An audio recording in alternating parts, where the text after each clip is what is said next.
All right, huge movie fanatic Nate back with a very, very, very, very special guest. A guest I haven't, well, actually, we started the channel. He wasn't a guest, he was the other half of the channel, but now he's a guest. I don't know what the hell he is now. He's a great guy, and we're glad to hear from him again after ever since, I don't know if it's 8 years. I want to say it's pushing 8 years for the first time hearing from Matt. We're doing on the phone because of Minnesota winter weather. We're doing on the phone. Hope to see him in person later on this spring, hopefully. But at any rate, I'm very pleased to have. It's funny because we've got another Matt on the channel since, but I guess he's technically Matthew. So I guess for all intents purposes, we'll call you Original Matt. I'm very pleased to have Original Matt on the phone back to talk about Disney Star Wars films. Welcome, Original Matt. Yeah, thank you. I can be original Matt or Matt Prime. But yeah, I am back. It's been a while. A lot of stuff going on in life separated us for the channel for a little while, but now I hope to contribute in some way periodically. And very cool. And also, it sounds like you've got your own channel that you started like 3 years ago. If you wanted to plug it, you're very welcome to do so. Yeah, certainly. My channel is called The State of Flux on YouTube, and it's just me in front of a camera, kind of ranting about my thoughts of movies, which is not all that dissimilar from this channel. So there you have it. Yeah, please go over and check out Matt's original Matt's State of Flux. Is that it? Yep, State of Flux. On YouTube. Well, very cool. Well, the first audio recording we're going to do today is Matt is curious, and I'm curious to hear his take on it. Since it's been such a long time since we've spoken or seen each other, there's been, if I'm counting correctly, 5 Star Wars films that have come out in the theaters. So I think we're both kind of excited to hear each other's thoughts and opinions on them. So that's what we're here to do. Yeah, absolutely. Uh, Um, did you want to go first, or did you want me to go first? well, why don't I just massacre the Force Awakens, and we'll hear what you have to think about it. Sounds good. Um, Yeah, I was very excited about Force Awakens because after like the kind of the disappointing prequels, it sounded like, gosh, maybe they were going to go back to the roots, and it sounded like at the time they had like some of the at least one of the original writers of one of the original trilogy movies or something like that. And I don't know, long story not so long, I was absolutely devastated by Force Awakens, and by the female actress in that. It seemed like without she didn't need any training. She could just get in the Falcon and just fly it. She could do Force stuff and just, but I guess if very briefly jumping to the third film, I guess the information that's revealed in the third film about her family lineage, I guess kind of makes up for the fact that she could just do anything in the original film. I guess someone defending Force Awakens might say that. So, but at the time, obviously, we didn't know about the family lineage, and I was just like, oh my God, this girl without any training from a little green guy or anything is like just the most amazing, just whatever, Jedi warrior ever, and she can do anything, and it's basically a remake of A New Hope, and I wasn't a fan. What are your thoughts?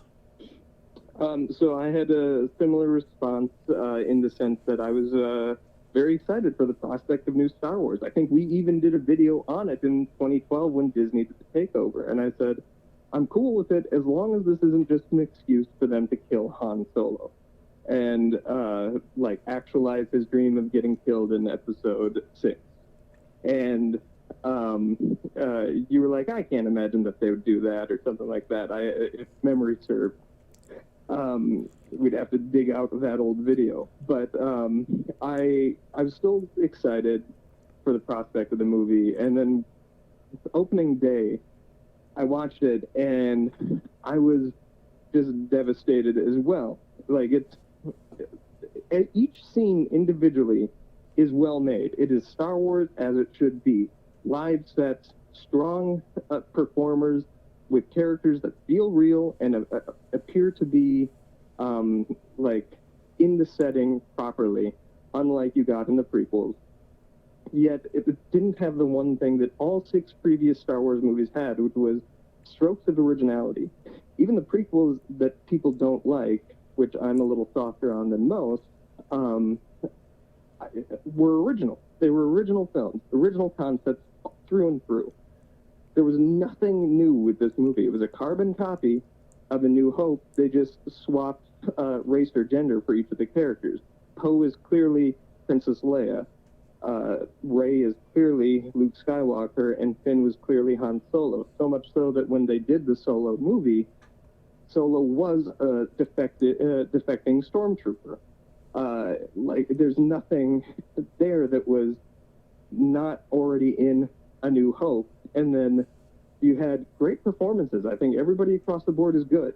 Special effects are stunning, but there was nothing original at all ever on screen. And I, at the time, said it was the worst Star Wars movie. I think there's one movie in the Star Wars pantheon that usurped it as being the worst, which I'm sure we'll touch on here shortly. But I hated it, and I was incredibly, profoundly disappointed with the movie, mostly because the movie isn't bad, and it makes it hard to hate it because it is so technically well made, and as I say, each scene taken individually is good. Well, yeah, you pretty much said what I had to say as well, and I agree. It's like a tremendously well-made film, and back in the day, even in 2015, when a lot of films were going to shooting on digital, they were actually shooting on 35, which I appreciated. And technically, it's a very, very well done movie, and I do like the use of camera and editing and stuff. And let's not forget John Williams back. He's probably Yeah. some of the strongest contribution to probably the best thing about the Disney trilogy, in my opinion, is John Williams is always back to do his great stuff. And honestly, like Ray's, as much as I don't like Ray's theme is classic good old John Williams. Yeah, I love Ray's theme, and I love Kylo Ren's theme, and whatnot. And there just wasn't anything new or satisfying to me. I saw opening night with my dad, and he was so just disappointed with the movie as well. He loved the original Star Wars movie, and he was like, his comment, like walking out, is, "If I wanted to watch A New Hope, I would have watched A New Hope. Like, why did I watch this? What a waste of 2 hours." And like, he's not wrong. That's exactly what that movie is. I'm curious to see what your thoughts are then on Rogue One. Let's go year by year on this. Year by year. Oh, Rogue One came out next. Okay, in release year. Yeah, Okay. yeah, release year. Rogue One is, I guess this kind of spoils some of my thoughts about the other Disney Star Wars films, but Rogue One is my favorite Disney Star Wars film. We didn't actually plan to see it at all, but then came to a second run theater and we're like, oh, let's go see it. And we were actually blown away. We thought Rogue One, surprisingly, after the disappointing Force Awakens, we thought Rogue One was really good. It was really cool to see like the people with the 70s hair, and I haven't seen it for a while, but I imagine some of them had like the mustaches and facial hair Oh and yeah. the 70s things like that. So Rogue One was a huge surprise after Force Awakens. I haven't seen it for a while, but I know that I really, really like it. It was really cool to see the New Hope era ships and all that stuff with the more modern digital visual effects, and we were I don't know if it was probably part because our expectations were low after Force Awakens, but I think even if they weren't low, we still would have been very happy with Rogue One. Yeah, I also reacted pretty similarly when I saw. I wasn't planning to see Rogue One, and I was very like leery of The Last Jedi. The only thing that had me interested in The Last Jedi was the fact that it wasn't being made by J.J. Abrams, and I was like, if nothing else, Rian Johnson will give us an original story. We'll touch on that one next. But I was like, what's the point of Rogue One? We know how this story ends. But what I enjoyed about it was the presentation. Yeah, we know how the story ends, but it's truly the first war movie in the Star Wars saga. And the wars aren't won by the people who are named heroes. Like Winston Churchill is a name that everybody knows, but nobody knows the names of the people who like put up the flag and stuff like that. You know what I mean? This is the story of the little man who's just as significant in an actual war than just as significant as a Luke Skywalker figure, yet we're never meant to know their name. And I thought that was really important, and I loved Rogue One. I think that's a 4-star movie, in my opinion. I just thought it was great, and that one had me excited for the solo films, but not Han Solo, but the solo Star Wars efforts, much more so than the mainline Skywalker saga. Yeah, which unfortunately we only got one more of the Star Wars story films. Yeah, and we'll touch on that one soon too. Okay, so we're pretty much in alignment. Both profoundly disappointed with Force, both resoundingly positive on Rogue One. So moving on to The Last Jedi. Well, before we do that, I do want to give Rogue One a few more praises. Oh, okay. I thought I haven't seen it for a while, but I thought they had some. Well, okay. Well, first of all, Peter Cushing is back with a digital likeness. What were your thoughts on that? That didn't bother me. I thought he specifically looked good. Digital Leia looked less so, but I was all for it, given that his estate was fine with it. What I think would be messed up is doing it to actors that are not comfortable with it. And I imagine now in people's contracts with their agents and stuff like that, they're putting in there no digital likenesses and stuff like that. I know Keanu Reeves just put out a statement like last week saying something as such. So that was the first of a reshaping of our cinematic world. But it worked for me, and it was great seeing that character who is the least explored Star Wars main character. And I liked seeing more of him and how vicious he was. So that worked for me. Yeah, I'd agree, and I haven't seen it for a while, but I know that there's another actual, like a new villain character under him or whatever, but I can't remember. Do you remember that character's name? Yeah, it was Krennic. Yeah, I thought that was a great name for a 70s era bad guy for the Empire, and it was just cool to have like a new 70s era bad guy that we've never seen before, and how cool was like Vader coming back. Yeah, the Vader scene is fantastic. I really appreciated that scene. I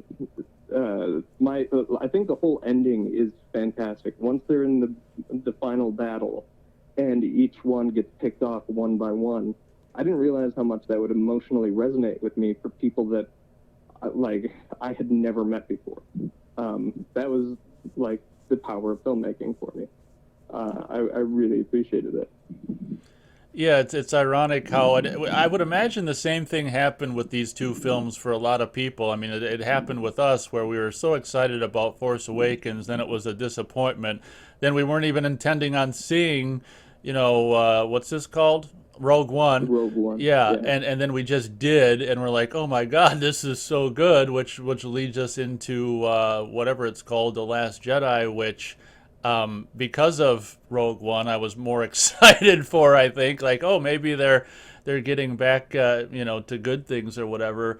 Admittedly, I'm sure I know your takes on Last Jedi, as many, I'm sure it'll mirror a lot of people's takes on it. But I'm like one of the few defenders of it. I think it's much better than Force Awakens, and I know a lot of people's complaints and problems with it, I guess mostly, is that Luke, his character isn't in line with his character from the first three films, the original films, and that he's a defeatist and he gives up and stuff. But I don't know if it's just because of the life I've lived and stuff, where I kind of sympathize, kind of empathize with his defeatist attitude. But that didn't bother me. I thought it was kind of a cool, different side of Luke. And honestly, I mean, obviously, what's it called? Last Jedi is very much with Force Awakens being a remake of New Hope.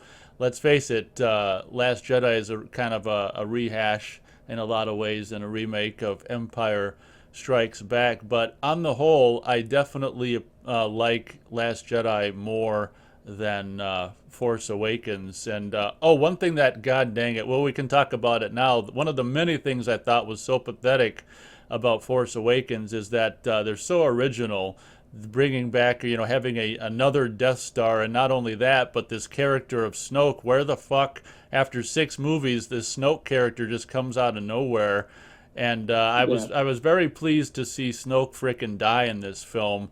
And honestly, I really liked the end scene with the the new version of like the Imperial walkers, and it was kind of an interesting thing that they very subtle detail where instead of completely copying Empire Strikes Back, they at least had them walking in another direction, or at least had the camera covering it from the opposite direction, so they're walking screen left to right versus right to left. So that was cool. But yeah, honestly, I love I'll let you take off in a moment, but in closing, well, not closing, but my opening remarks on the film, I really love the moment where, like Rey and whatever the hell his name is, the bad guy. What the hell is his name? The bad guy with the Kylo Ren. Yeah, Kylo Ren, when they joined forces to defeat Snoke, and it was really cool for me. After that happened, Rey's like, "Oh, good, he's on our side now. Let's go do this or whatever." And he's like, "Duh, duh, duh, duh," and he's got like other thoughts, and he's like, "No, you're gonna be on my side." And I actually thought that dynamic was really cool. So let's hear you. Let's hear you massacre it. Well, maybe you won't massacre it. I'm interested to hear your thoughts. Yeah, I think I'm going to surprise you. So I saw the movie opening night again, and I was surprised. I liked it a lot, and I just couldn't believe that I liked it after The Force Awakens. And in the time since I've watched it the first time, I've seen it several other times, and it has grown to be my absolute favorite Star Wars movie, which I did not think was feasibly possible, that I would like a movie more than A New Hope or An Empire Strikes Back. But this one is my favorite Star Wars movie. So I was actually petrified to hear your response to this movie, because I've talked to so many people that loathe the movie for everything. Speaking to the Luke angle, a lot of people are very dismissive and say that that's not the Luke that Luke would never do that. And it starts right when he throws the lightsaber. I'd like to point out that the very last thing we ever see Luke do with the lightsaber in Return of the Jedi is look at it and throw it away. He throws it behind him. So it's absolutely in character that when presented with a lightsaber again, that he'd throw it behind him. He's moved beyond that. And I think that was the whole point of Return of the Jedi, was that he didn't live and die by the whole Jedi and Sith rule anymore. And he was throwing that role away. And I loved that Luke started with that. And that was the moment that kind of really pulled me in, because I expected him to be Yoda in the movie, and he takes on the Yoda role in some sense, but every lesson he's teaching her isn't a lesson of empowerment, it's a lesson of why the Jedi need to end. And I thought that was a unique twist on the whole Jedi lineage, so much so that I thought that the whole point of this franchise, and I guess we'll touch on this when we get to Rise of Skywalker, but I thought that the point of teaching her all of that wasn't so that the Jedi could live again or the Sith could rise once more. I think the whole point was supposed to be that she was going to start her own religion and call it the Skywalker. And I thought that's why the last movie was called The Rise of Skywalker. We didn't get that. But I loved The Last Jedi. I loved most of the character beats. I think it's the best shot, best photographed of the Disney movies.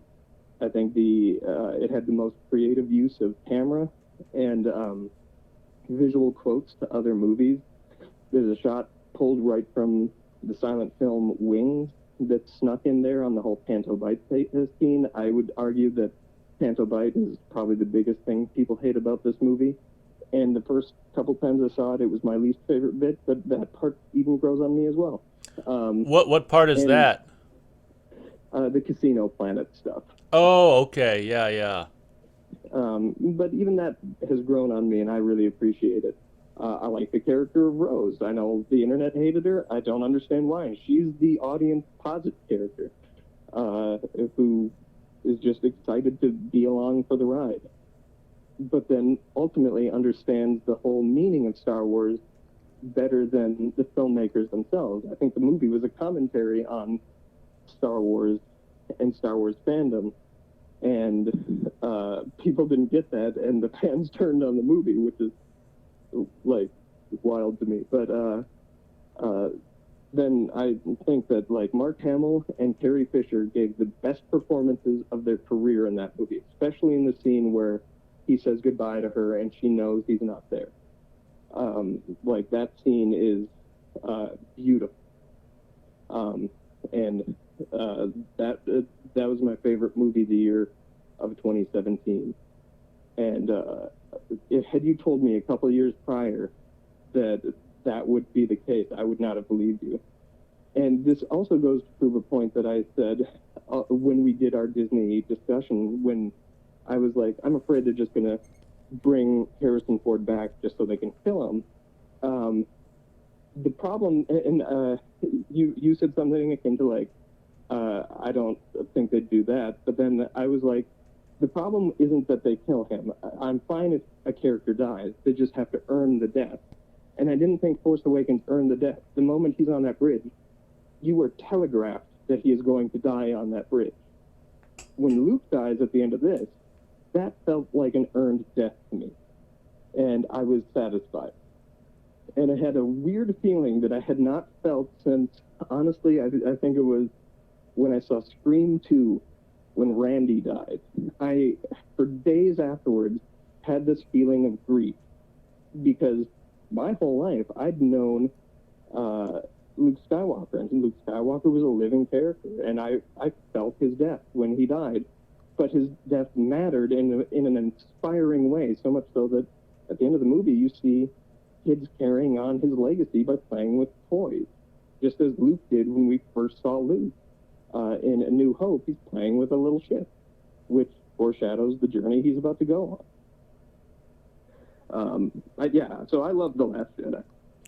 Wow, well, that's very, very cool to hear. I imagine we'll get a lot of hate in the comments, but what would YouTube be without 100%. what would YouTube be without hate in the comments? But wow, that is amazing to hear, and people are really they're gonna give you a lot of hate when you hear it's your favorite Star Wars movie. Wow, but no, I think that's really cool, and I just. What did you think about? Oh, by the way, as long as you just said it, I totally agree. Like, obviously, we both grew up with Star Wars. I'm a child of the '80s, so I grew up with, I saw frickin' at a second run theater, I saw Return of the Jedi in the theaters. So I felt the same way. Maybe not to the extent that you did when Luke passed on, but I completely agree that the difference between Han Solo dying and Luke is, like you say, that it's earned, and it's the exact right time for Luke to go out, and the way he went out by basically using so much energy to project his image for that battle. I mean, what a perfect reason for him to have to pass on, because he just used so much energy. Yeah, well, and also, like, you hit a point that I really like, which is people don't respond well to his defeatist nature. And I think, in all honesty, if you watch a lot of people who were like hippies and radicals in the 60s and 70s who were actively trying to prevent war and stuff like that. They get so screwed over by their government and their world, and they end up kind of being like that, even the most vigorous ones. And the fact that Luke becomes a pacifist and wins the day without lifting a finger, he literally does not engage in battle, but is able to win the day and make it look as if he had this epic battle with Kylo Ren for everybody to see, is incredibly inspiring. And that was something that just blew me away as well. He was able to win the day without betraying his own beliefs, but also fulfilling the needs for people to see and understand him as this mythic hero that, honestly, all these people think that Luke was like the greatest Jedi ever, and it's only that way because he was the first Jedi we met. And in those movies, he doesn't really do anything spectacular. Even him converting his father back to the light side, that was a choice that his father made. Luke was just there to help bring that forward. Again, using his words and not his actions. And so I totally think it's in line with his character. God dang, man! You make such great points about your affinity for this movie and the whole pacifist Luke thing, winning without betraying his own ideals is such a great point. And maybe your thoughts on this will make the haters of this movie think a little. It'll be interesting to see what materializes in the comments. Yeah, and ultimately what that comes down to is a lot of the haters of this are the ones who grew up reading the books. And the books, well, they're fine and whatnot. I never had any affinity towards them because they didn't feel Star Wars to me. Sure, they were using the same toys as the Star Wars universe, but they felt more like a standard science fiction story, and Star Wars always felt like high fantasy, or popcorn fantasy, I guess, and didn't feel like science fiction. There wasn't much Dune to it, even though they borrowed elements from Dune, you know what I mean? So, yeah, there's that. I just thought Mark Hamill's performance in it was just beautiful, and so yeah, that's my thoughts on The Last Jedi. Unless you have more to discuss on that one, which I'm sure you probably do, but I'm curious to know what you thought of Solo. Okay, one quick sec before we get to that. My last thing I wanted to know what you thought about is the moment where Kylo and Rey join forces to defeat Snoke and all the Empire bad guys. Yeah, I enjoyed that. So the Snoke thing, like people's disappointment with that purely comes from the internet. There was no moment in The Force Awakens that had us asking who is Snoke outside of us as audience members being like, how did this guy come to be? And Rian Johnson's answer to that is, it doesn't matter. He did. Like, new leaders come and go, whatever. That's not what matters. What matters is these characters. That guy probably never should have been there. So when Kylo cut them in half, that was the most shocking thing when I saw the movie. I could not believe that had happened. And then when they join forces, it is one of the most, like, epic action set pieces in the new trilogy of Star Wars movies that's incredibly satisfying. And me as an audience member totally thought Kylo was coming to her side, and you nailed it when you were like, his perspective is like, no, you just came to my side. Like, and the fact that she breaks down in that moment because she feels more defeated than she did before when she realized that he truly became the main villain of the story, at least at that point. That was like just fantastic. And Adam Driver in all three of these movies is great. And I like how he plays Kylo Ren. But the Kylo Ren at the end of this one, when he is so confident and finally full of like the strength that he'd always denied of himself because he just killed Snoke, absolutely cowers when he finds Luke on that battlefield and starts losing his mind and telling everybody to fire at that man is like one of the best pieces of little acting from him in the entire trilogy. Yeah, yeah. It's just so cool to hear your thoughts on these films, and I got to agree. Well, moving on to Solo here.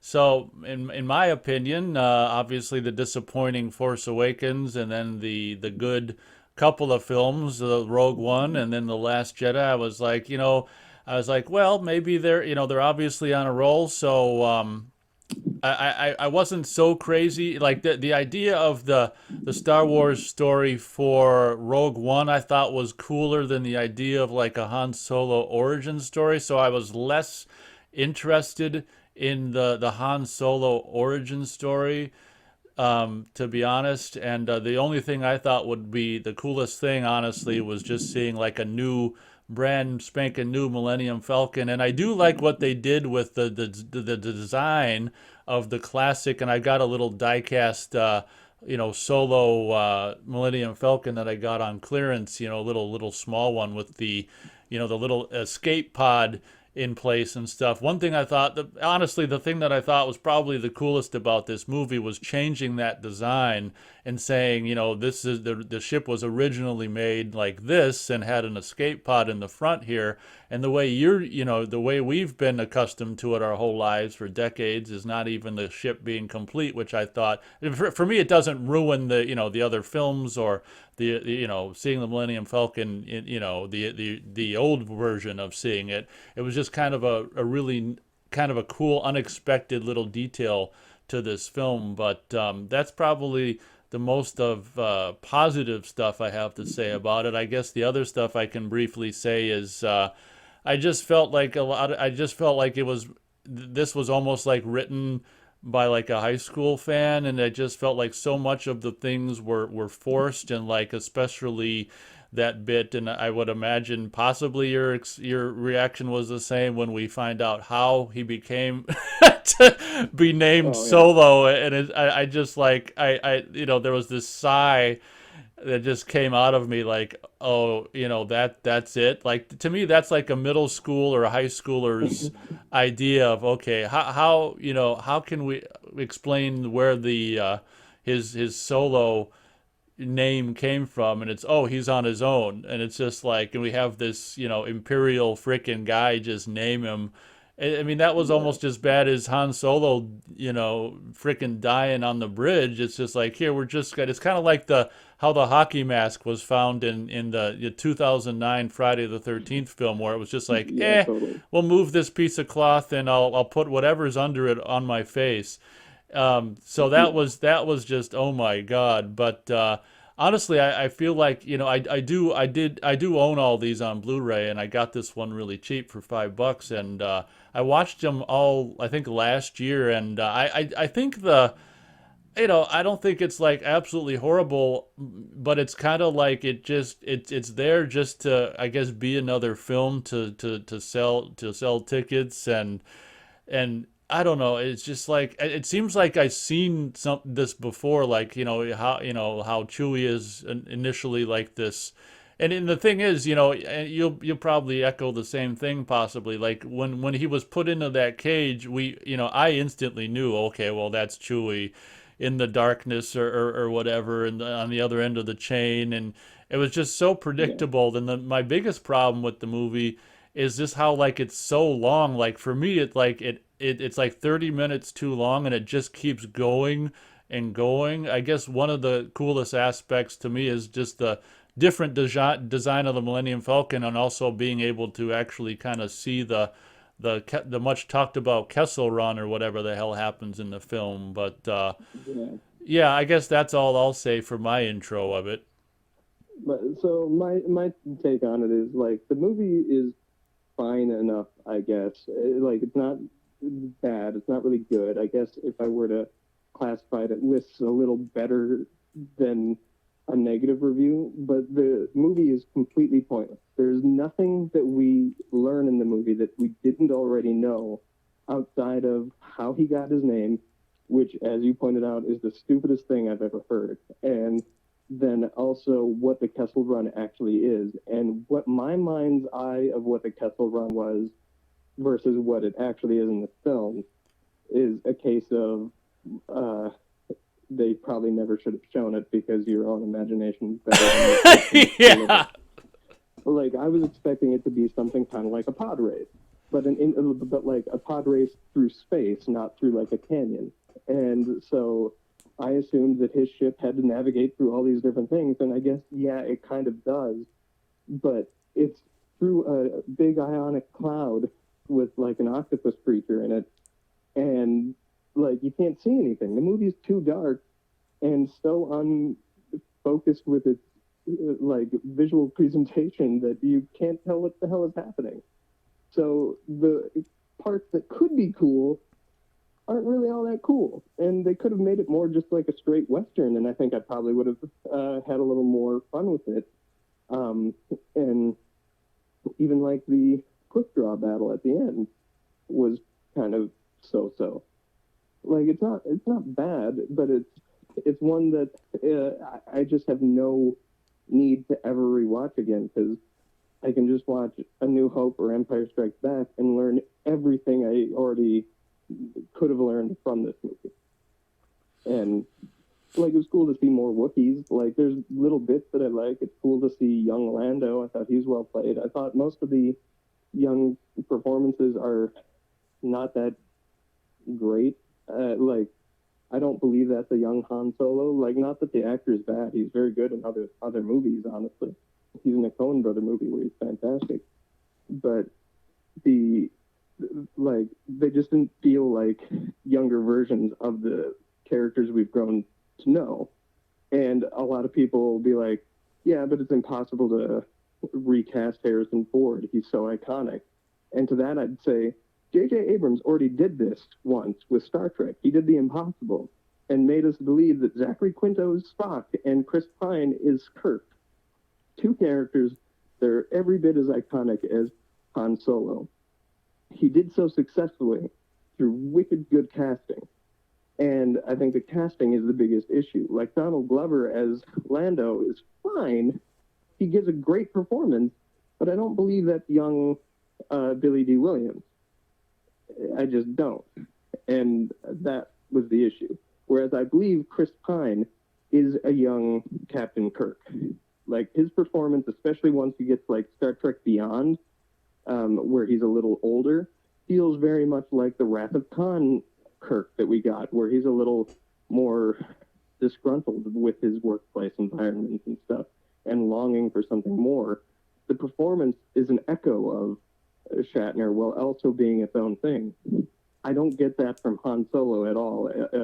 Eldon Aldrich, I think his name is. And I don't get that from Donald Glover. So that's my only thoughts on Solo. It's like, it's fine, it's there, it's not bad, I enjoy it while I watch it. Immediately forgettable. If the movie had been more of the train job, I would have been more invested. Yeah, that would have been almost cool. Make it more about that, kind of like that Terminator Salvation seemed to be all about some kind of one hit on something or other. But yeah, it could have been like a Star Wars Great Train Robbery if more of the movie had been focused around the train thing, like you say. That might have been cool. One thing that I thought was really funny about the film is that in the trailers and stuff, as I mentioned, you get to see like a brand spanking new Millennium Falcon, and one would think, well, okay, if this movie is successful, we'll over the course of several of Star Wars, solo Star Wars stories, we'll see the Millennium Falcon deteriorate more to the this into the state Yeah. we know it in all the other films. But I thought it was so laughable that no, it's in that deteriorated state at the end of this film, and it's just like, okay, I guess it doesn't take long to turn that into a piece of crap. Yeah, I think you and I had done a review for the Wolverine or for X-Men Origins Wolverine back in 2009, or we talked about that movie at one point.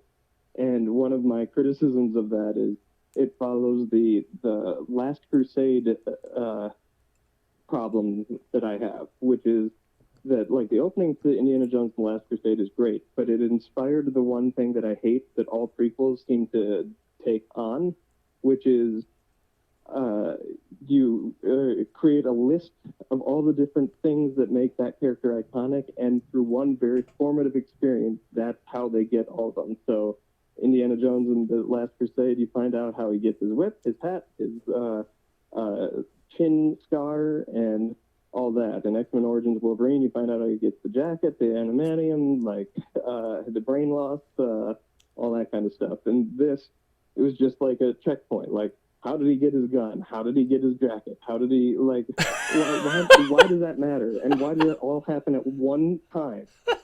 Like, that's just dumb. That's a really good point. Indiana gets his hat, his whip, and his scar in like 30 minutes. Yeah, totally. And like, it was fine in that movie, and like, it was fine. But it seems that every origin story, with believe it or not, the exception of that is the Star Wars prequels. They stretched it out over 3 movies. You don't find out all of the same things happen all at the exact same time. It took 3 movies for the Empire to rise. It took 3 movies for Anakin to go from a pure innocent to a hateful monster. Like you, Obi-Wan didn't just become like a great warrior. He grew into being a great warrior. You got it over time. So weirdly, Star Wars was the one that showed restraint with the prequels. But yeah, that's just something that drives me nuts. And this was a pure emblem of that problem. The one last thing I do want to talk about this movie is Darth Maul. What was your response to Darth Maul? Yeah, I wanted to cover that as well. I couldn't believe at all that he showed up because I mean, isn't this like decade?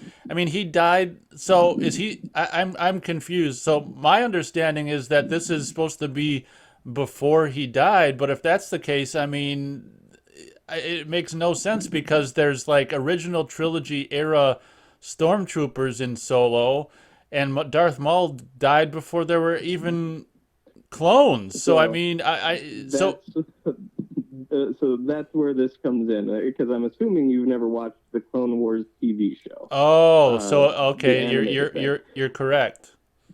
And I've seen it little bits and pieces of it. I haven't watched it all the way through. Everybody tells me it's great, and from what I've seen, it genuinely is pretty good.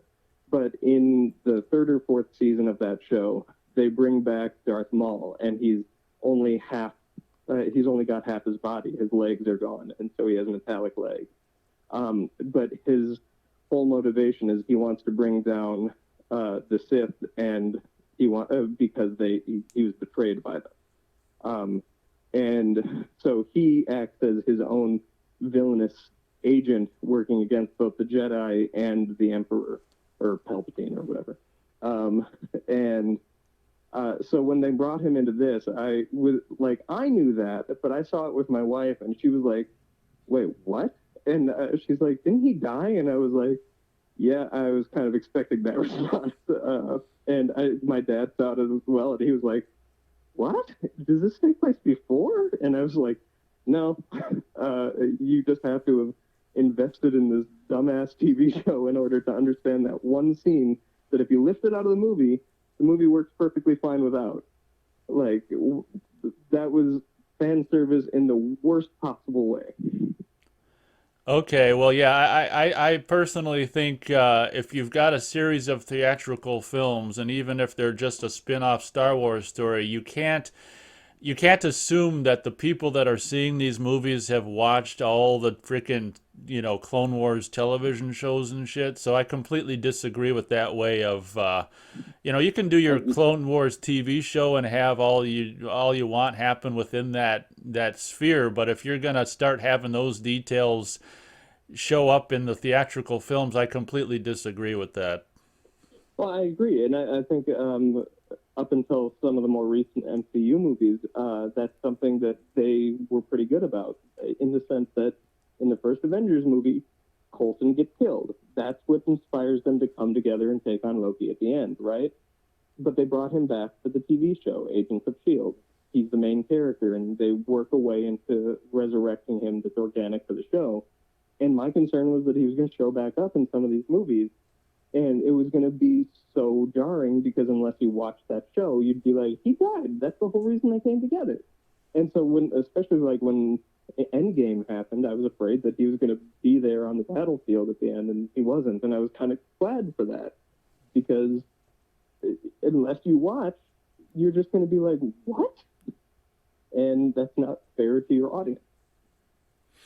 Yeah, I agree, and it brings me back very briefly to like when the Matrix sequels were coming out. I think that they even put some extra details in the like the PlayStation 2 video game that came out. Yeah, Like you wouldn't get everything unless you played the video game all the way through. yeah, which is dumb. That you're correct that did happen. Okay, so moving on to the epic climax. What was your take on the rise of Skywalker?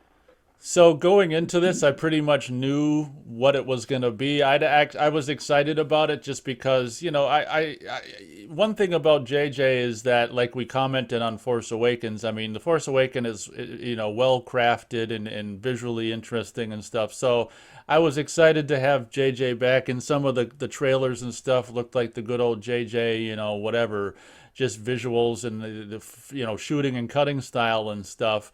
I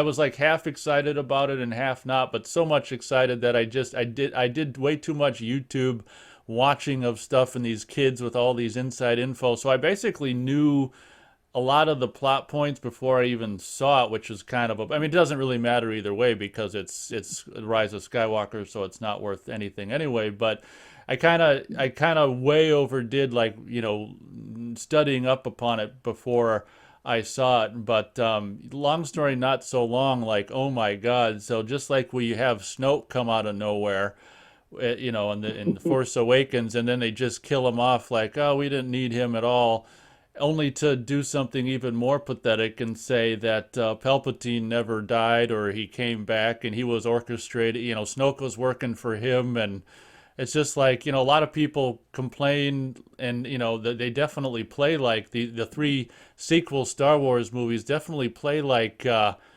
it's like the Ryan Johnson didn't even really carry on much from Force Awakens, and good for him because that's our favorite of the Disney sequel films. But the Disney sequel films are in regards to the episode 7, 8, and 9 are just so goofy because it's like 7 and 9 are their own thing, and then 8 is its own thing. So to see, I mean, one there was one part of me that was just like cool to see Palpatine back. And one thing I will give this movie is they made him so freaking creepy with all Yeah, that flashing and the big, huge freaking, his dwelling and stuff is just like, you can't argue that it's just like epic as all hell and creepy.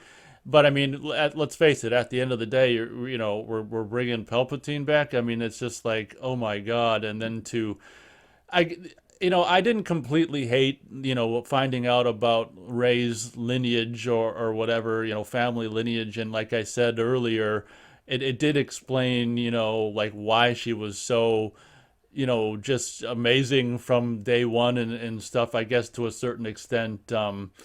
But I know that there was, this goes back to so much of my just researching the movie before it came out that like the scene which could have, and I think people have made it, like tried to make that version on YouTube, the scene where she's like nearly dying and looking up into the stars, and I think oh it was yeah, supposed to be like all of these favorite characters throughout the series up to this point. I think we're supposed to like visually see him, like we see him auto, we hear him or whatever, but I mean you can't yeah, even necessarily tell who's who because you can't see him and stuff. But that was like yeah, a moment that would have could have been so much more special yeah, and tear jerking if they had done what it sounded like the original plan was to do. And I think some people on YouTube have actually conjured up their best versions of how it was originally intended to be. yeah, But totally.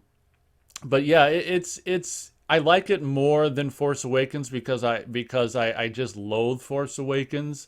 But it's definitely a mess, and obviously the purported passing of Carrie Fisher didn't help, and the goofy, Yeah.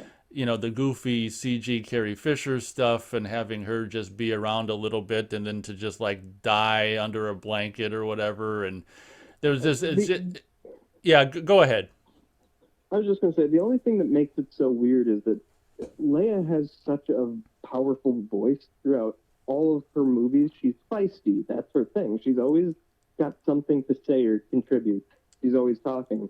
And being that they just used footage from previous movies that was left on the cutting room floor, she didn't have a presence in the film because she didn't say anything. And that's not Leia. You got exactly one very Leia moment where she's like, never go without your droid or whatever she said.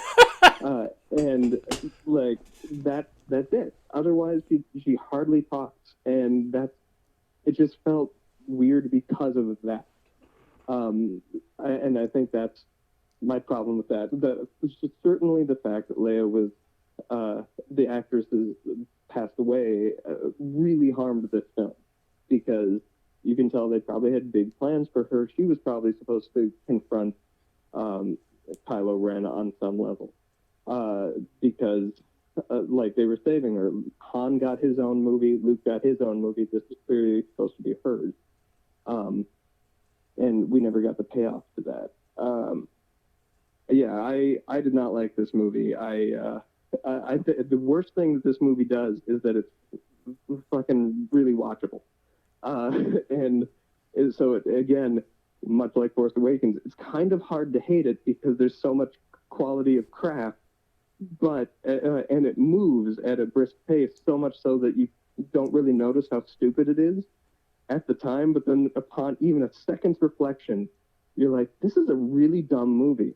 Like the whole thing is about this Jedi way or the Sith Wayfinder, which we're just presented with in this film. Why is like Palpatine back? We literally saw him explode. The film doesn't have the confidence to tell us why he was brought back. They just recycle a line of dialogue from Revenge of the Sith. The dark side of the Force is a pathway to many abilities some consider to be unnatural. That's it. That's the entire explanation. They've since, in the books, retconned it so that that was a clone and a clone of Palpatine, but the movie doesn't tell you that. You have to read other material to get that information, which is ridiculous. The fact that they made Snoke a clone was like, just tells me that Palpatine was really bad at cloning, because why did he look so weird? In the books, they're supposed to say that Snoke was a clone of Palpatine. No, not of Palpatine. He's just a clone himself. Because in the beginning of the movie, when Kylo's walking through the scene where he discovers Palpatine, there's two Snokes in a jar. Oh, And he keeps cloning Snoke. Okay. yeah, and it's just like so like that's how is that a satisfactory answer? Like to a question we didn't even really need answered. But then I hated the fact that Rey was a Palpatine. I was perfectly fine with her just being a complete nobody. The Force finds people. And I thought for a split second that the movie was going to do something daring and go back to the prequels, to the origin of the Force, that Anakin was created by the Force. Palpatine he was the prophecy was of the chosen one.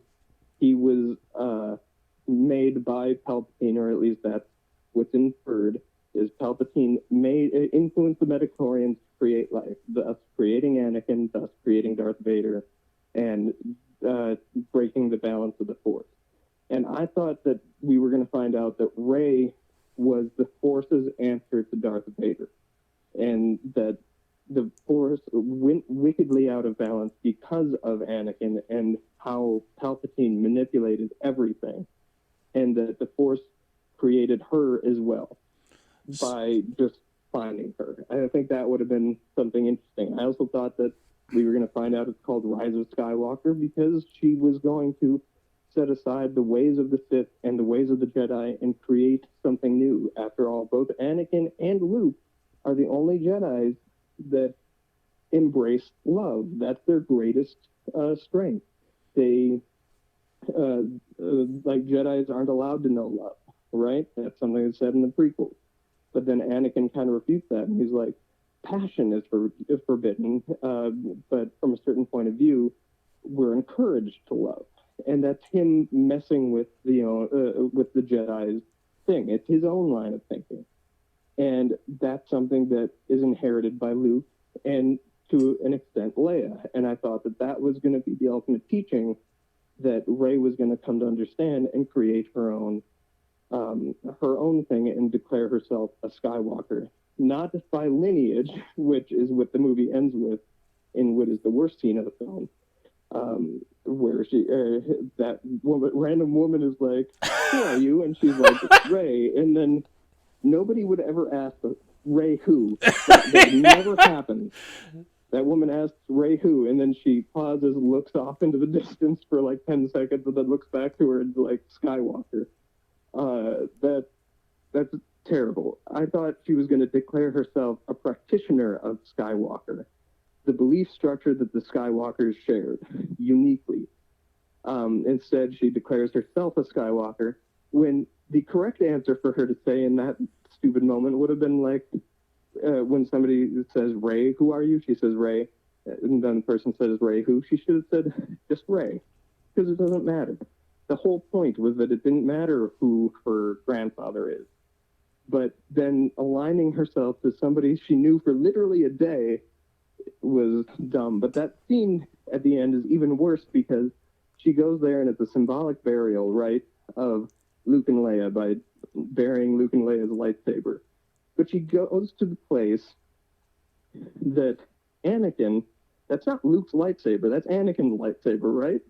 She takes Anakin back to the place where he was a slave and buries it in the sand there, which he hates sand. He says so in the second movie. "I hate sand. It gets everywhere. It's coarse and rough." And then Luke also spent his life trying to get off that planet, and Leia spent a single like weekend on that planet as a like sex slave to a giant slug. Like, what is that? That scene wasn't for those characters. That scene was there for us because that's the first planet we were shown. But we as fans refute that because we're like, none of those characters wanted to be there. That was their personal hell. They wanted to be off in the stars. So, I don't know. I really hated that movie. If you apply any thought to any single scene, that movie just falls apart. And the movie keeps wanting to kill characters, but is too afraid to commit. You kill Chewbacca, only to bring him back in the next scene. You kill C-3PO by wiping his memory clean, and then take it back in the very next scene because R2 has a backup. And you kill Rey, only to bring her back immediately so that Kylo Ren can die. But after all, Kylo Ren fades away, so we know that he's just going to be a Force ghost like Luke and Leia. So, like, it had no stakes. It brought Palpatine back from the dead, only so that we could have the stupidest line in the entire movie, which is, "I am all the Sith," and she's like, "No, I am all the Jedi." An adult human being wrote that line, and I cannot believe that. That just was, and you're right. Like, there's moments that could really work. Her dying and going into the astral plane and hearing all the voices of all the other fallen Jedi is powerful, but it's just voices. We need to see them.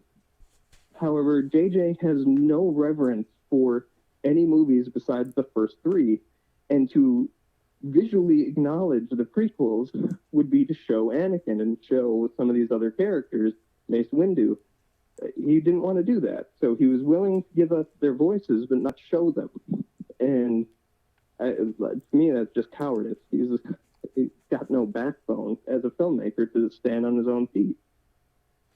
Wow. Well, you know what? If they would have done your idea of the, so you're saying that Rey's she could have created her own whatever you want to call it Skywalker because it's kind of a melding Yeah, of the bad, but with love, with the power of the bad, with the positive of love added that the Skywalkers created. That would have been such a great idea. yeah, and like uh, the whole idea of the Force in general is it's like an amalgam of religions anyway, like in our real world, taking religious mythology from Buddhism and from Christianity and Muslim and all that stuff, if you look at the practices of the Jedi, it's literally just like a hodgepodge of ideas from various religions. This would go in line with that, so much so as your christening, kind of like Hebrewism became Christianity because of Christ or whatever in mythology. Uh, you're doing the same thing with Luke and the importance of Luke. But if you don't want it to be Luke, if your Skywalker isn't Luke, if your Skywalker is Anakin, this is just as important to you because Skywalker means both. And so, yeah, uh, I think that would have been a much stronger story to tell, an end point for her character to accept that she is a nobody, but she can be the most important person because she can bring the galaxy together through the teachings of these other important people. She's sort of a prophet that has this power too. And I think that's how you can look at it through the lens of mythology. And they had no interest in telling a story with thoughts. And that's really disappointing. I will say, I do think because they didn't have Leia, we got one last scene of Han Solo. And as like questionable as that scene is, very beautiful scene. And I think it's well acted. And my headcanon says that Leia projected Han Solo there, and that's why it's there. She died the same way Luke did, in the sense that she manifested not herself, but her father, so that he could, or his father, so that he could confront his father the right way this time. I don't think that's what the movie says. God but dang, that's- that would have been but that's that would have been so awesome. And you can, like you say, you can just watch it as a fan, or well, we're not really a fan of the movie, but you can watch the movie that way. That's such a great idea.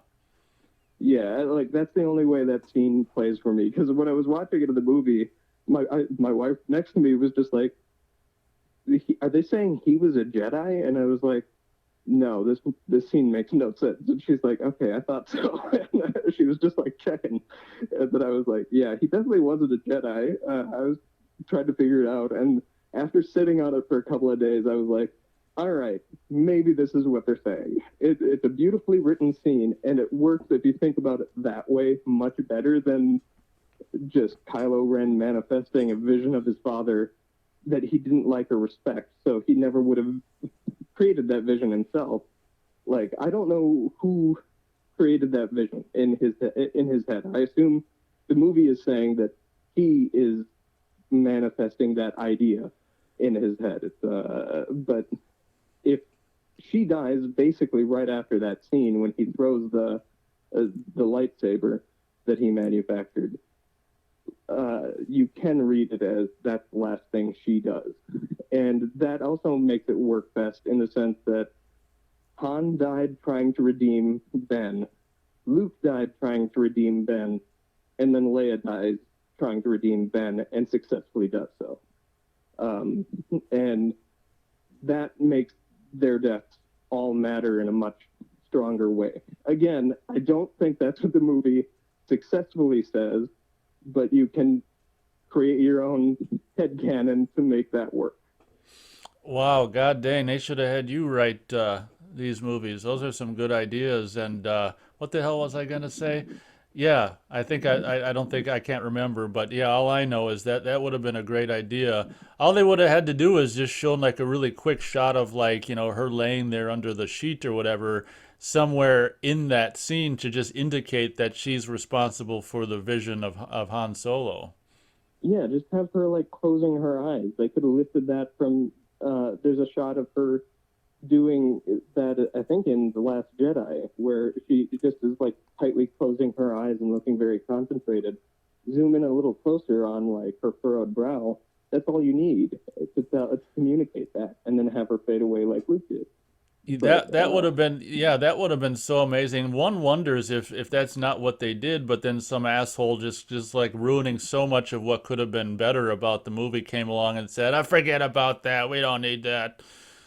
I imagine somebody like they started listening to the fans. They stopped listening to the artists and they started listening to the fans. And so many people didn't like how Luke died in that scene Oh, that they that's were like, right. we can't do that because then Luke, that's also Luke dying, and also saying that she has the Force, and a lot of people were upset that she married Poppins in the Last Jedi, which didn't bother me. I assumed that she had the Force. I don't know why we wouldn't assume that she had learned it at some point off screen over the 35 years between the movies, but whatever. Oh, I was going to Um, ask you about that Mary Poppins scene. That didn't bother you. no, I didn't. I thought it was kind of sweet. I assumed she was actually dead there. So when you saw her floating and came back, Princess Leia was always my favorite character. And so when she comes back, and that just told me that I get to spend a little more time with this person that I know in real life is dead. So like, yeah, does it make more sense to just leave her character dead there from the perspective of the actress isn't around anymore? We got to figure out what to do with her character. Sure, that might make more sense, but just getting to spend that extra time and without her coming back, we wouldn't have the scene with her and Luke one last time. Like, I was fine that she floated through space. It is not the stupidest thing in a Star Wars movie. Yeah, There are plenty other stupid things. that didn't bother me either. And like you say, I mean, it was kind of a cool moment because also it was a cool moment because we got to anytime we hear like the like the early '80s frickin' John Williams themes in these newer movies, it almost brings a tear to your eye because throughout John Williams' career, he had different kind of sounds that in a way echo different eras. And that early '80s, like the Leia theme or whatever, or whatever Yeah. theme that was must have been Leia's theme or some one of the early '80s original trilogy themes was playing. I think when she was Mary Poppins Yeah. through space, and same thing with like the Yoda theme that appears in Last Jedi, and even bringing Oh, yeah. Yoda back for a while there. What did you think about Yoda That materializing for the older Luke for a little bit of fun? I loved it. I loved the fact that we got Muppet Yoda Yeah, back. Like Muppet.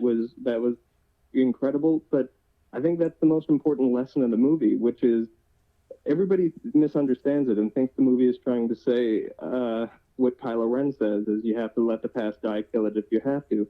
The movie ultimately isn't saying that at all.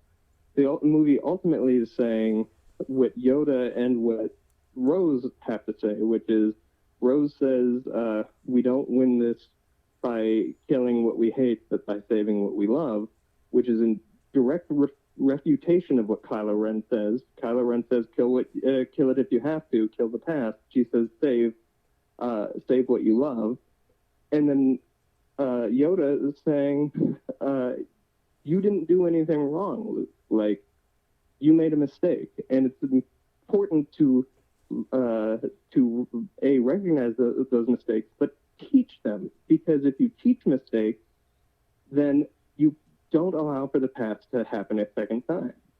And that, like, his whole summation of we are what they grow beyond, which is exactly what the next generation should be. Like, like, Yoda's important to Luke because he's there to teach him and guide him. Luke is important to Rey, but the whole point of both of those characters, Luke is meant to grow beyond the philosophies of Yoda, not just live and immerse himself in it. And Yoda never taught the failure. Luke never taught, presumably, Kylo Ren the failure. And so he's not allowing them to grow beyond. Rey is the one to learn to grow beyond. So I Wow. love the Yoda scene. Wow, that's some great. Wow, yeah, we had to get you viral on the internet. The guy, the champion for Last Jedi, because you make some great points that I completely agree with. Absolutely. And one thing before, no, well, now that we're kind of just briefly back to Last Jedi, well, I wanted to get your take on this. One thing I thought that was so cool throughout the course of the movie is we got to see. I think it happened. I thought we get to see at least twice, but maybe three separate instances of that one moment where we Oh, we yeah. see the two different points of view, and then maybe the third, what really happened or something, of Luke coming in and with the anger on his face, and then we see it later on, the different side of it, and then possibly a third, what really happened. I thought that was really cool to see, because everyone's got a different point of view when they tell a certain story or whatever. I thought seeing Yeah, all those, possibly two for sure, but maybe three different yeah, you accounts see it of three that times. one moment were really cool. Yeah, you see it three times. You see it from Kylo's perspective, Luke's perspective, and the real what really happened. And it I love that because it borrows from like Luke or George Lucas borrowed from Akira Kurosawa quite a bit, including like Hidden Fortress inspired the original Star Wars movie to some extent. And so for that, for Last Jedi to borrow from Rashomon, Rashomon is an entire movie about different perspectives of one incident. I thought that was kind of clever, but it also harkens back to the whole idea of Star Wars is good and bad from a different point of view. But it also is very informative of character. A lot of people point out that Luke would never uh, do that to family. Look, what he did to try to save his dad. But everybody forgets that the last thing that Luke does, standing over his father before throwing the lightsaber, which we already talked about, is he cuts off his father's hand and he's holding the thing aggressively at the lightsaber aggressively to his father's neck, and Palpatine's there saying, "Do it, like kill it, finish him off."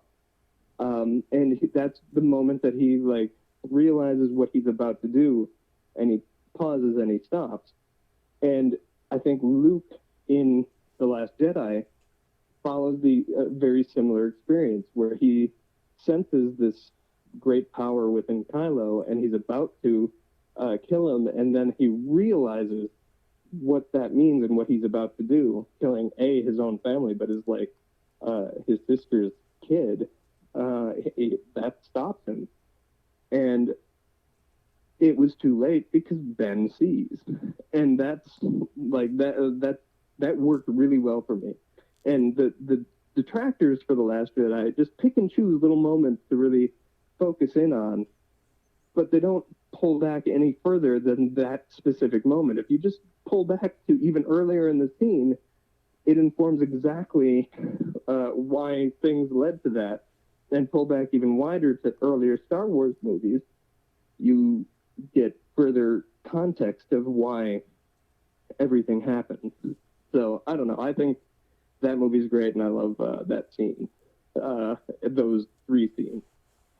So Wow, yeah, I just think it's so cool and unexpected that, as I said, Last Jedi has become your favorite of all of them. That's just so, I just think that's cool. Who would have thought that one of the Disney Star Warses would become your favorite even of the, over the original trilogy? That's and it took me so long to admit it too, but I found myself at a certain point once I had Disney Plus. I was watching it, just having it on in the background almost every day, and uh, then I was like, it's so weird that I'm doing this. Last time I did this was with like the original trilogy, like for a Star Wars movie. Like I never did that with the prequels, even though some of them I really, really like.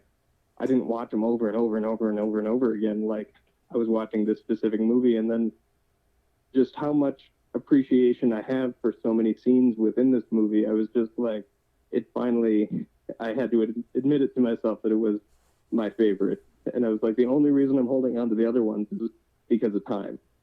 If I were to sit down and watch one of them right now, it'd probably be The Last Jedi. So that was when I made that like concession. I was like, okay, this is my favorite Star Wars film. Yeah, that's really cool. Have we said our piece about? We kind of jumped back to Last Jedi. I imagine we said Yeah, our piece on the what the hell is it called? Rise of Rise Skywalker. of Skywalker. So yeah, the last couple things I wanted to say about Rise of Skywalker is twofold. One, did you ever read the leaked Colin Trevorrow script? No, I don't do a lot of reading.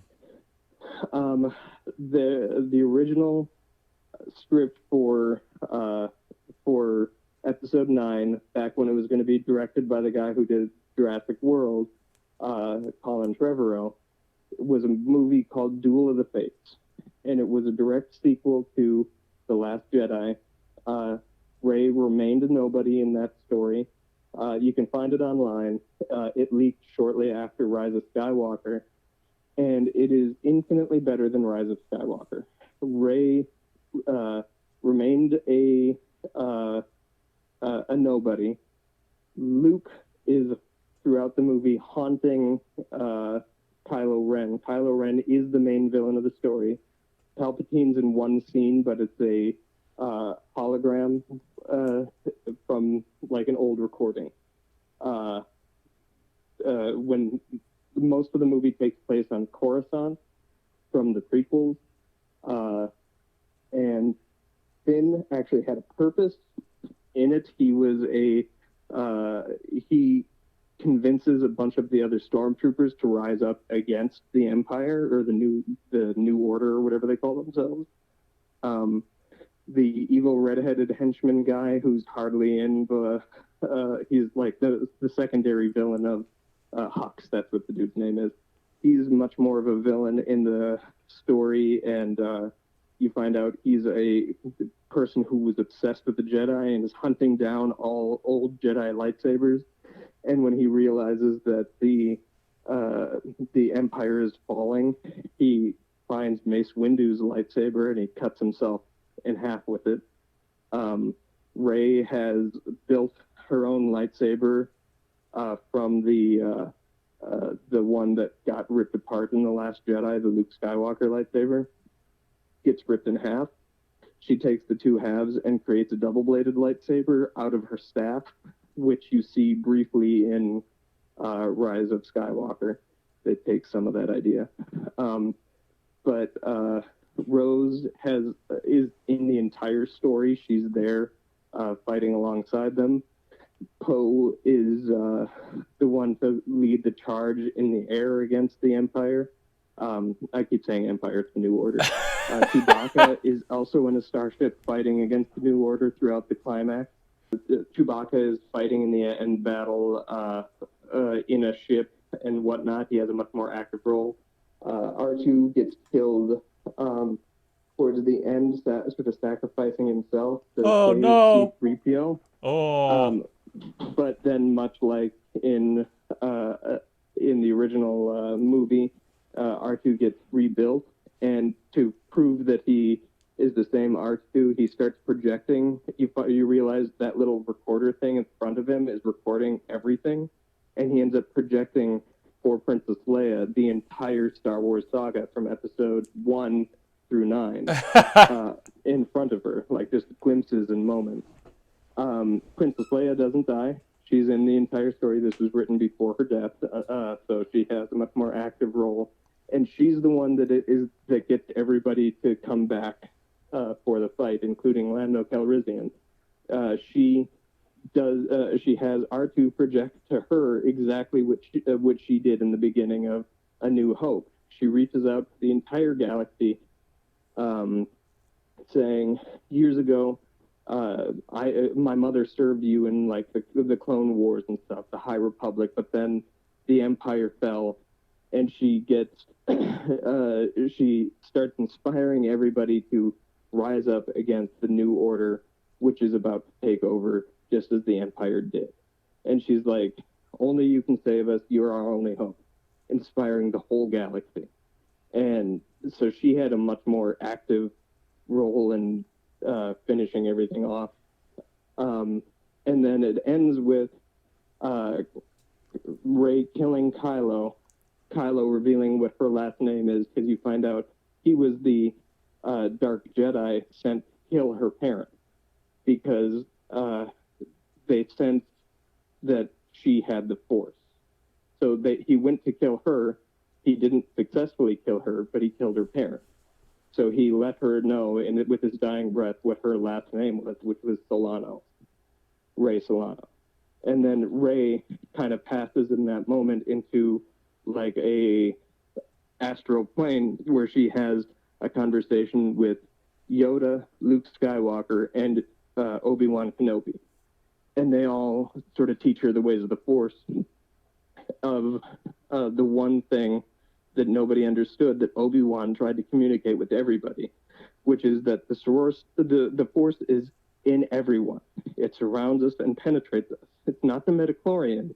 It's the Force that everybody could have access to.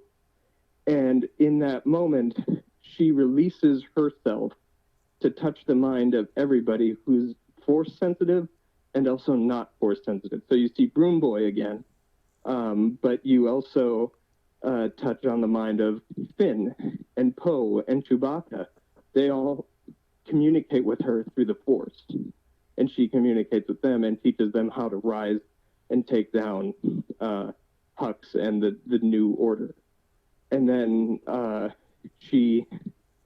everything goes to white, and you find out she didn't die. She had to become one with the Force in a way that allowed her to stay alive. And so the movie cuts at the very end to a year later, and she's starting her own Jedi Academy. And Broom Boy's there, and she's now the head teacher or whatever. But it's implied that the other Force ghosts are going to be there to teach as well. And that was how it ended. And I think that story was infinitely better than what we actually got. But to do that story, you have to accept everything that happened in The Last Jedi happened. And JJ didn't want to do that. So they fired Colin Trevorrow, and we got this version.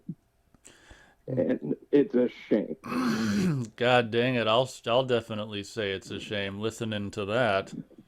Yeah, and I understand you'd have to do a lot of retinkering to get rid of Princess Leia or use her very minimally like they do in this movie, but I don't think it's impossible. And she is the one that sort of takes charge of teaching Rey while Luke is haunting Kylo.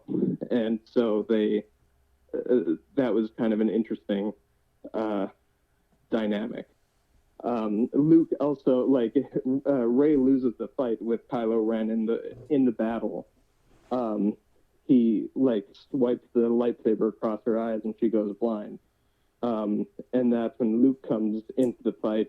And when Kylo swooshes the lightsaber at Luke, Luke catches it, and that's when Luke explains what Rey is about to do, which is Obi-Wan was right. The Force is in everyone. It surrounds us and it penetrates all living matter. And Luke is able to, through a Force ghost, to catch the lightsaber and stop it. And that was Luke's big grand moment in the story as well. It was really good. It was a good script. The only problem with it is there's a romantic connection between Rey and Poe, and it feels exactly like the same love story from Jurassic World. And the two play off each other the same way, and it just does not work for the character of Rey as established from the first two. And so I'm glad that part never came to be. Okay, yeah, okay. Gosh dang it. It's just a bummer that in so many cases the crap gets made and the good stuff doesn't. Yeah, it's just one of those stories. And then the other thing I wanted to hear your opinion on, did you ever hear what George Lucas's original plans for the trilogy were? Because when he sold it to Disney, he sold the templates, the treatments for episode 7, 8, and 9. Yeah, if I did, completely forgot. I'm assuming you'd like to share it with us. Yeah, so his idea was kind of interesting. It connected the Clone Wars directly to it in that Darth Maul was going to be the main emperor-like bad guy of the story, but he was going to be in charge of this,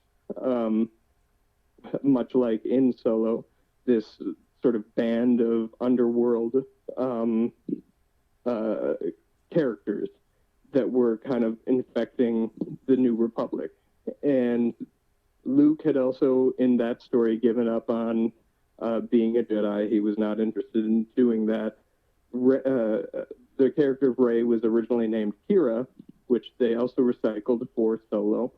But she was always designed to be the main character, who was a student of the Jedi, and Leia had a much heavier impact in the story in the sense that she was trying to find a balance between the life that both her mother and father had given her. She was being a diplomat like her mother and a practitioner of the Jedi like her father, and trying to find a balance between essentially religion and politics. And throughout the story, you were going to find out Leia was the prophecy. Leia was the chosen one. And Darth Maul was going to be the end villain that they had to overcome, but there was a secondary villain that was going to be the Darth Vader kind of presence throughout the three movies that had a connection to Kira in some way. Han Solo wasn't really touched on much because at the time George Lucas didn't think Harrison Ford would come back, so he wrote it in a way that if he could come, cool, but if not, it's not the end of the world. And then Luke was always supposed to die in his version of Episode 8. Luke died, but remained the Force ghost in Episode 9 as sort of a beacon for the Kira character to go to. And they were going to go into the deep mythology of the midichlorians, and it was going to end with the Whills, which the whole story is supposed to be from the Journal of the Whills, as recited by R2-D2. And it was going to play heavily into that, the micro universe of the good and bad within all of us. And I think that there's kind of interesting areas to go there, so much so that I think that they already have the treatment and they have an excellent animation studio in Disney. Why don't they just put like George Lucas's Episode 7, 8, and 9 as an animated feature on Disney Plus? And like it could be their version of What If. Yeah, yeah, that definitely would be a good idea, and that definitely does sound like there's a lot of cool elements. So if I'm understanding correctly, very much like with the Clone Wars TV show, Darth Maul would have come back probably with a robot bottom or something. Yeah. So that, and you were gonna get backstory of what he was doing during the episodes 4, 5, and 6 to rise into power for Episode 7, 8, and 9.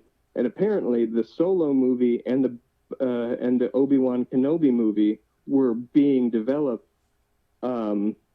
before Lucas even sold his stuff to Star Wars, and that's probably why they had always had plans to have Darth Maul as this leader of the Crimson Dawn or whatever in Solo. But yeah, and then I don't know if you watched that Obi-Wan TV show on Disney Plus, but the first that all the episodes, if you distilled them down to 2 hours, is what the plot of the Obi-Wan movie was always planned to be. And that the writer of which, who is written in the credits as the head writer of the TV show, didn't write a single word for the TV show. All of that comes from his screenplay that was in development in 2011, before Disney sold before Lucas sold Star Wars to Disney. Wow. Yeah, so it seems like Lucas had intention to get these things made, but didn't want to do it himself. And so he gave it to somebody he felt confident would take his work. But I'm assuming he felt confident that they would use his ideas, and they didn't. But it looks like Rian Johnson took several of his ideas and put them in The Last Jedi, and same thing with Solo and Obi-Wan, both got utilized using a lot of his ideas for those. Yeah, I know that he kind of regretted killing Darth Maul because he was more popular than he thought he would be, and that would have been a great way to have him come back and Yeah. continue his evil reign. I'm assuming he would have been like the bad guy for 7, 8, and 9 then, and you said some smaller. He So he would he would have have? acted like the Empire or the Emperor. He would be in each of the movies, but not really have a significant role until the last one. Okay, yeah, kind And of like telling I think you said he'd had like a Vader henchman to do his evil deeds. yeah, and from my understanding, it was a similar alien species to the woman that's the slave that gets eaten in the pit in what do you call it? Return of the Jedi. The green one with the floppy headpiece. Supposedly, you were going to get a red version of that as the henchman, is my understanding. Oh, okay, a red Um, version of the floppy. yeah, whatever that alien is called. But yeah. So I don't know. I just thought that was kind of interesting, and Disney has all these things, and the thing is Star Wars is different for because it came out in different generations. Star Wars for you is slightly different from Star Wars for me, which is definitely different from Star Wars from like my daughter. So I don't think that there's a problem in recognizing that, and the fact that all of these new trilogies are so obsessed with the 4, 5, and 6. It's like, yeah, that's fine, but there's more stories out there than just those three. There is the whole Clone Wars stuff and the prequel stuff, which I was always a bit of a defender of. I thought Episode 1 is a good movie. Episode 2 is pretty bad, but has good elements, and Episode 3 is fantastic. Um, and I think if we watch our old reviews, that my thoughts have not really changed on that. But to not acknowledge that time period is kind of frustrating, and also to not go beyond is frustrating. What they should do, because Disney is this empire that could make money, is cater to every audience by making things set in other time periods, but also giving us alternate versions for the people that are of sort of our generation. We got what they did with the sequel trilogy, where they really pandered to our generation without doing much new, and that was the frustration. But they could give us the George Lucas version by giving us just an animated version where you could probably even get Mark Hamill to reprise his voice, and he can do a mean Harrison Ford as well, and get us an animated George Lucas's Episode 7. And then for the people who are watching all the Disney stuff now, continue on with that. Like, let them do their Mandalorian or whatever. So, yeah, that's just my Disney rant, I guess. They have this property and they're way too cautious with it. They're not taking any chances, and that's a bummer because Star Wars always took chances. Whether they worked or not is a completely debatable, but they always tried. Yeah, it's so funny that I think in a lot of ways, well, you're 10 years younger, but coming from my point of view, I mean, it's funny how the prequel trilogy was kind of regarded as just just nothing compared to the original. But what's so funny about Force Awakens and Rise of Skywalker is those two movies make the prequel trilogy look amazing.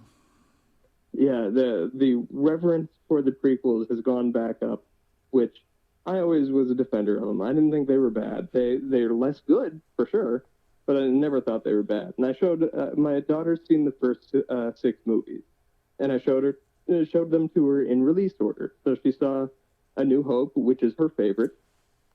She liked Empire. She liked Jedi quite a bit. That's her second favorite. Episode 1 she liked, but she definitely was bored. Episode 2 she straight up did not like, and Episode 3 she liked but made her like really sad. That's And crazy that her favorite is my favorite. yeah, that's also my dad's favorite too. My dad's like she has good taste, but yeah, she does not like Han Solo at all though. She likes Leia and Luke a lot, and she liked Obi-Wan. She got really sad when the bad guy cut the old man in half, was her quote. But yeah, she liked essentially how the critics kind of reviewed it. If you look at the Rotten Tomato scores, like her opinion of each of them is pretty on point with Rotten Tomatoes. She just went to Rotten Tomatoes and just mirroring that. She doesn't have her own ideas. I know it's wild. But yeah, so yeah, I'm curious to see how these movies are viewed 10 years down the line. I think there will be a much more of a reverence for The Last Jedi than we're getting currently, and I think you've already seen the tables turn on that as people are discovering Rian Johnson as a filmmaker through like Knives Out and Glass Onion and other work that he's done, Looper. I think people are kind of recognizing this one as being a little stronger than the others around it. Yeah, I think you're right, and I was gonna ask, because we did a huge video about you saying, different ways to watch the at the time 6 Star Wars films. So I was curious on how you showed your daughter, but sounds like you said release order. I chose to do release order because so I have another daughter now. In about 5 years, I'll try it in chronological order to see what definitively is the best way to watch these. So you're just having kids to test your Star Wars viewing theories. Yeah, this is science experiment. Uh, but I had a friend too who knew nothing about Star Wars, so I tried a completely new order, which is Episode 1, Episode 4, Episode 2, Episode 5, and then Episode 3 and Episode 6. And she didn't.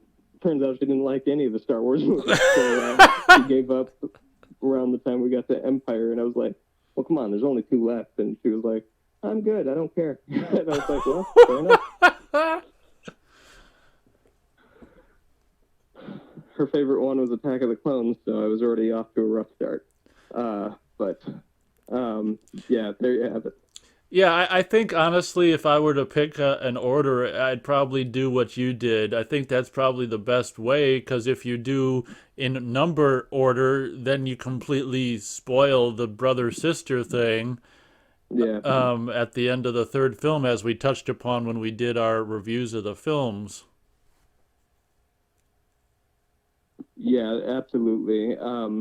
There's there's benefits and problems with doing it pretty much every way, but yeah, I haven't even decided how I like to watch the movies.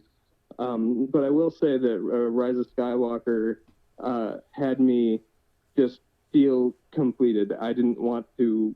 I was done with Star Wars. Like, I had been watching The Mandalorian up until that point, and I was kind of tickled by it. Like, it's an all right show, but I was not blown away. I liked it better than I was anticipating I would. But I watched The Rise of Skywalker, and there was only 1 episode left of The Mandalorian, and to this day, I have not watched it. I was good. I didn't feel the need to go back in. The only thing that brought me back into Star Wars, very briefly, was that Obi-Wan TV show, which, if you've not seen it, is just gorgeous. I love that show. But yeah, even still, like, I'm still so burned by Rise of Skywalker, and it doesn't help that Duel of the Fates is a screenplay that I printed it off, like, and I read that. That's partly why I haven't shown my daughter episode 7, 8, and 9, is because I would rather her experience the movie that never was made, and so that, like, maybe I could just live perform it for her or something, rather than have her be disappointed by the conclusion. Yeah, I was gonna ask. I didn't hear you. I didn't hear you say anything about 7, 8, 9. So, does she aware that they exist or not? You're keeping Yeah, that. yeah. So I work at a movie theater, and so she's like, will come in and visit and stuff, and she has always been cognizant of the posters around and whatnot, and she knows that I like Star Wars and she likes Star Wars and stuff, so she's always been interested. And they skew a little older, There's a lot more talking and a lot less action in them. So I feel like she should probably be close to 10 before watching them. But also part of it is just like I I don't know how to satisfactorily show her them. But you know what? She might like Rise of Skywalker. It might not matter to her that uh, it left me completely deflated. But yeah, so I don't know. Well, that's very cool. This was definitely a really cool talk, that's for sure. Frickin' 8 years in the making. Yeah, certainly. I enjoyed, and I would like to do this again. My other daughter is actually just now waking up, so I could probably go and attend to her here. But we should definitely. Star Wars was just the tip of the iceberg. I want to hear what you have to say about Jurassic Park and uh, any of the other number of franchises, the DC world, the Marvel world, the new Scream. I'm very curious about thoughts on that. So, All right. Well, yeah, we can be in touch via text, and I'm ready to do it whenever you're ready to do it. So just all right. keep in touch via text, and we'll figure it out. Well, I definitely appreciate you stopping by for this discussion. Very cool to talk to you again, and hope to continue to do it. And with any luck, see you in person in the future in the spring. Yeah, certainly. All righty. All right, You Matt. have a good one. You too. We'll talk to you. Yeah. Bye bye. Bye. All right, everyone. Well, that was cool. Haven't talked to him, seen him in person, or talked to him at all in close to 8 years. It'll be 8 years, I think, in May. So there's been times over the years and the months where we tried to come together, and I guess just adult things in his arena. I guess he said it, so I can say it again. He's got an 8-year-old, I think, and a 1-year-old, couple of daughters. So obviously that, along with his movie theater job and anything else that comes his way, is one of the many things that has kept him so absent from the channel for so long. But as you heard, I must confess I forgot the name of his YouTube channel that he started up, I think, in 2020 as a result of who knows what. You probably know as a result of what. So I wish he would have told me about that sooner so I could have plugged it sooner than now. But feel free to check out that. I'll definitely be checking out that channel to see what he's been up to. But yeah, it'd be really cool to come back together and reconnect with Matt. We had talks about him wanting to film stuff for his channel, and I'm like, well, can I put it on my channel? We can film stuff, and I guess both put it on our respective channels, and hopefully this was a really cool discussion. I thought it was really cool. So hopefully we can continue the phone discussions, and as the winter is hopefully coming to an end and spring is hopefully somewhere around the corner, and hopefully we can reconnect in person for some videos as well. So I gotta tell you, this was really fun, and for me, and hope to do more of it. Thank you very much, guys, for listening to this discussion with I guess Haggerty is technically Matthews, so maybe Matt has always been Matt. So I guess if I just call him Matt, I guess that's a good discerning way to do it. But it was definitely cool to have him come back onto the channel and back over the phone lines, and definitely looking forward to more of it. So thank you very much for listening to this discussion. Hopefully there'll be more in the future, along with videos as well. All right, guys, thanks so much, and we'll catch you on the next one.